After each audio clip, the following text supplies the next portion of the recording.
Welcome back, everyone, to a March Madness podcast.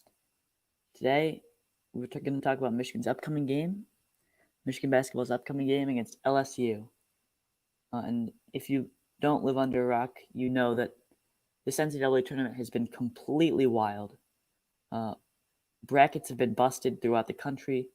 The Midwest region and South region in particular, just completely random. Oral Roberts beating Ohio State was insane, but Michigan has yet to face any competition in this tournament, and today will be tough. LSU is, in my opinion, the second best 8 seed behind only Loyola of Chicago, and let's just see how LSU's been playing recently. They're led by a three-headed monster of forward Trendon Watford and guards Javonte Smart, and of course lottery pick Cam Thomas. He's a freshman. He's an unbelievably talented player. He can shoot it out of the gym, but so can Trendon Watford can score just with the best of them, and Javonte Smart is no slouch as well. Darius Days makes up, and they have a decent supporting cast around that three-headed monster. Now, as you can see, LSU made a run to the SEC tournament final, where they just got clipped by Bama, and they dealt with St. Bonaventure relatively easily. I'd say that game wasn't really in doubt for much of that afternoon on Saturday. Now, on the other hand, Michigan has had a tough time for the past couple games. They lost their last 5 to end the season, and of course, the Isaiah Livers injury is really disappointing. Not just because he's a senior, but because he's legitimately has a case to be Michigan's best player. It's him, Dickinson, or Franz Wagner.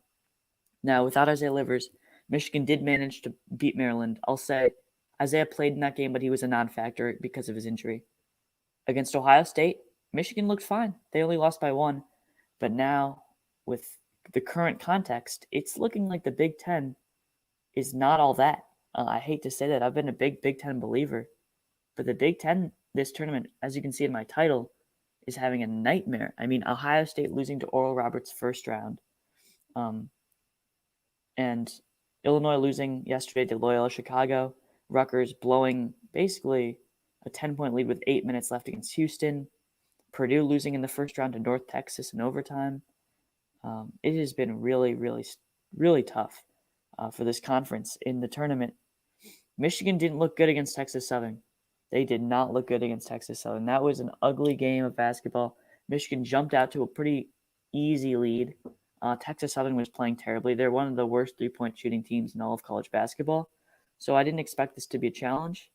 And Michigan didn't seem like it was too challenged in the first half, going up big and taking like a 24-point lead into the under 16 timeout.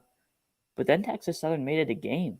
I mean, they got it down to 10, 12 points with around 5-6 minutes left in the game. And I was concerned, not just because this game got close, but because Michigan really didn't look good at all. The score is deceiving. If Texas Southern is any better, and they really weren't good, this is a close game. Like, if Michigan's playing Iona, or if Michigan's playing Oral Roberts, I don't know if they get out of here with a win. So that was concerning, and that continued the trend of Michigan not playing too well to end this season. Obviously, Isaiah Livers is gone, but there are questions about this team that were not there 2-3 weeks ago, when Michigan was the second best team in the country, in my opinion, behind Gonzaga. And the Big Ten's woes only add to those questions. With a terrible record in the tournament, I think it's like 4-7 or 4-8 at this point, because Wisconsin also lost and Michigan State lost. So it's down to Iowa, Michigan, and Maryland, who all play today, who could all potentially lose. Now, what Michigan needs to do to get this win is shut down that big three that I just talked about. LSU is completely led by those guys.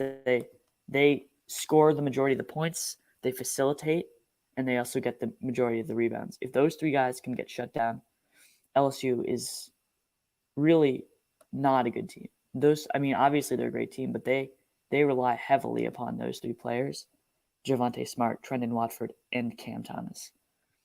Their offense is fast-paced and is one of the best in the country. It's top 5 in the country on most sites. So I would advise Michigan. I think this is going to be the game plan. Slow the tempo down. Michigan plays at a slower pace than a lot of teams in the country. Their tempo is outside the top 200 nationally, and that works for them with a great ball handler in Mike Smith and a heady group of players, Eli Brooks and Franz Wagner, a group of guys that have a collectively high basketball IQ. So Michigan wants to slow this game down. I think make it a walk up the court game, not a running fast break type of game, because that's where LSU is deadly. That's where LSU can really make a run in this tournament, I think. So I'd put the odds right now. Michigan's not playing so well. LSU's red hot. Brad says go Tigers a little while ago. I'd put the odds right now 50-50 for the winner of this game. It's on CBS at 6:10. Franz Wagner has to come to play. I didn't bring him up, but he had a rough game against Texas Southern, just scoring-wise. He only took like 7 or 8 shots. He's going to need to take 15 shots today because he's the best scorer on this team without Isaiah Livers.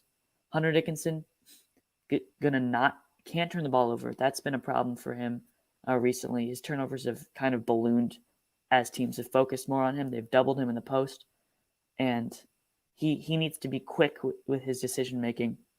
He needs to be sharp tonight. And the last factor I think that's really important is how the bench will perform. Chauncey Brown didn't show up to play in either the Ohio State game or on Saturday against Texas Southern. He didn't score. He only took 1 shot. He's going to need to play bigger minutes than he played against Texas Southern. And Zeb Jackson, can he continue his little streaky 2 threes against Texas Southern? He played better than he has all year off the bench. Terrence Williams gave us some good minutes. The bench is going to need to step up and give us at least 15, 20 points tonight if Michigan's going to have a chance in this game. And Franz Wagner and Hunter Dickinson are going to have to control the play. So that's all for today. Yes, go blue. This is tough. The Big Ten needs Michigan. This tournament cannot have gone worse so far for me as a Big Ten fan, as a Michigan fan. But let's see if we can turn this around tonight. Control the tempo. Control Cam Thomas. Control Javonte Smart and Trendon Watford. And Michigan will have a good chance at winning this game. Thank you.